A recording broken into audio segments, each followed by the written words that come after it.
So I started off these soil tests by digging in my backyard where my set spot is and pulled up some soil just from the topsoil layer in the A horizon. So this is mostly minerals from parent material with organic matter incorporated in, and it's good for plants and other organisms to live. What you'll see is a bunch of critters end up crawling out of the soil. So I started with this pile and I moved it inside, which I later moved it back outside because, soil. And I'm starting by picking out all of the grass and rock clumps and pieces of wood and pulling all of those pieces of grass out and trying my best just to break apart what we have here.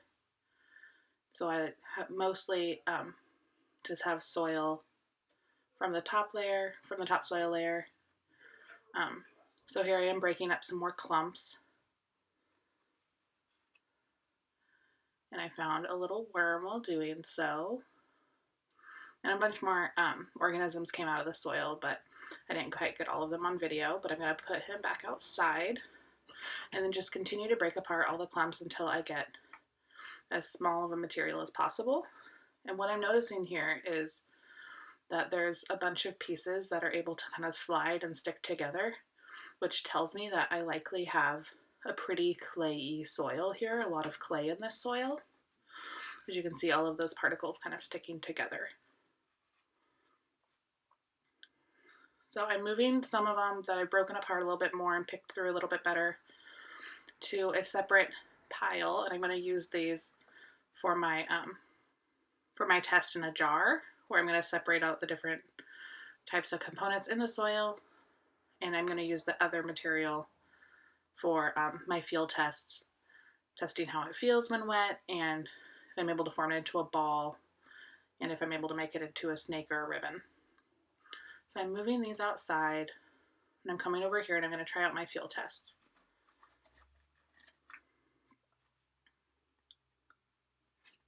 So to do the field test, I pour some water on the soil and you're mixing it up just to try to make kind of a dough consistency, almost like a Play-Doh or a pizza dough, but I can roll it into a ball.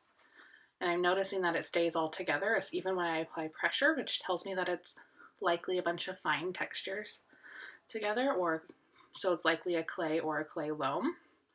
But I have a very sticky consistency, as you can tell, which also indicates it's likely a clay. I tried washing off my hand and making soil ribbons, which is simply pushing your thumb and your forefinger together to try to create a ribbon. And they're not crazy long. They're about the length of my thumb, maybe a little bit shorter, so 1.5 to 2 inches. So it's going to work a lot better when it's drier. So I waited a couple of hours and came back to check on my soil now that it's dried out a little bit. And I was able to try out the ribbons this way. So I formed it into a ball. And I can see that ball is really staying together and structurally sound, so that tells me that this is likely a clay. And so I'm going to try to make the ribbon or the soil snake. And a longer soil snake before it breaks also indicates that it's a more clayey soil. So it's still going and it's about to break right here. There we go. So I can compare that ribbon to the ones that I made earlier. And it ends up being about the length of my thumb, so a couple of inches long, and about the same, even a little bit longer than the ones that I made earlier.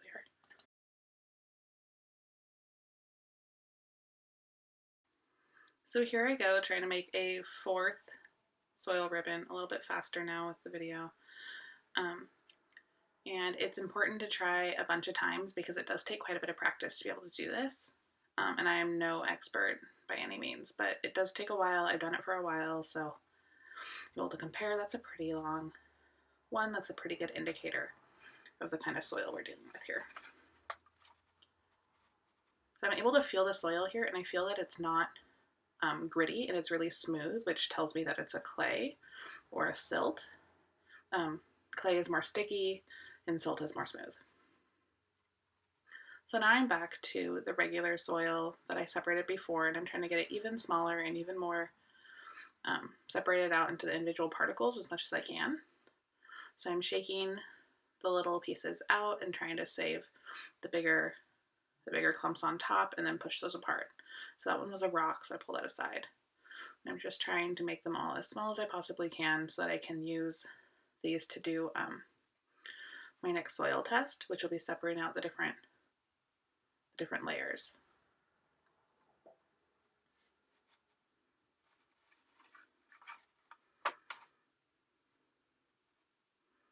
This soil's also been sitting out for a couple of hours, which is helpful to dry it out a little bit and remove some of that liquid. It makes it easier to separate the particles.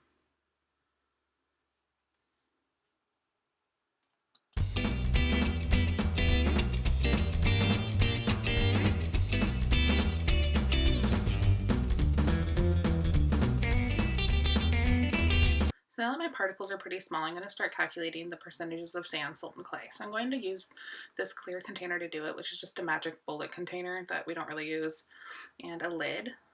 And I'm going to put soil in there, and I'm also going to use this detergent. So to this, we're also going to add some dishwashing detergent, and we use that because it's a surfactant, which means it keeps the particles separate. Surfactant stands for surface active agent, and it is an amphibic molecule, meaning it's into the air and the water. So it has a hydrophobic part that hangs out in the air, a hydrophilic part that hangs out in the water, and this actually causes a decrease in surface tension. The intermolecular forces between water molecules is super strong, and so when the surfactant is added, the intermolecular forces between the detergent and the water is actually lower, and that lowers the overall surface tension of the liquid. So in addition to the detergent, so here's the detergent all measured out. We need about a teaspoon. I also just have some water from the sink, and we're ready to go. So we're going to start putting soil into the cup. And to do so, I'm continuing to separate it and trying to just get the smallest particles possible into the cup. Shaking, shaking. And sometimes it helps to shake the smallest particles in, and then you can shake the whole cup. It actually brings those bigger pieces to the top. And then you can go in with your hand and scoop those out. So you'll see me do that in a bit. But yeah, this is me filling as exciting as it is to watch me fill a cup with soil, this is the exciting part. Also makes your hands super soft because it's getting exfoliated with all of those kind of scratchy particles. And important to just make sure that you're breaking everything apart and pulling out every rock that's in there. So there's me shaking it up just to try to get the littler pieces to the bottom.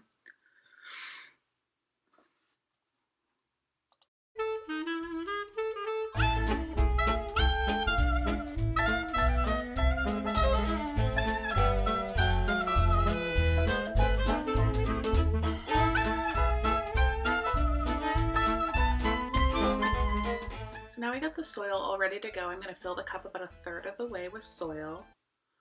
And then to that, I'm going to add water until it's about 3/4 of the way full. And these instructions are in your soil assignment as well. So add until it's about 3/4 of the way full.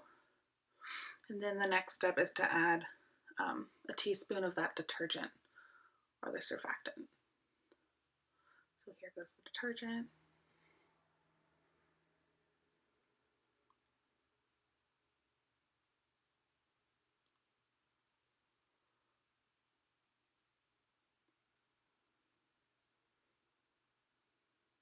And this is a non-foaming detergent, which is helpful just so when you shake it up, it's not, just water and bubbles.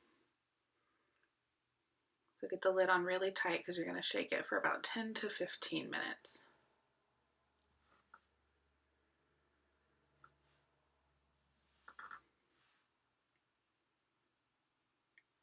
So I just finished shaking it up for about 10 to 15 minutes. And it's not separating yet, but I waited until the next morning and went and took a look. So here it is the next morning, all separated out, and you can see the layers. This is a diagram of the layers. So we have sand on the bottom because it's the biggest particle, followed by silt, followed by clay, followed by water. So when you look at this, it's not a perfect cylinder. However, you can tell the sand is there at the bottom. It's that dark layer. Then there's a layer of silt above that, and then a big thick layer of clay. Those are the really, really fine particles. On top of the clay is actually all the organic material and rocks and wood and all of that. So I estimated to be about 60% clay, 10% silt, and 30% sand. So I was able to use my soil triangle, and if you look at the 60% clay section, going all the way across, all of that is clay. So I can tell my soil is likely clay. Here's a really cute slug that was in my soil. Okay, bye, thank you.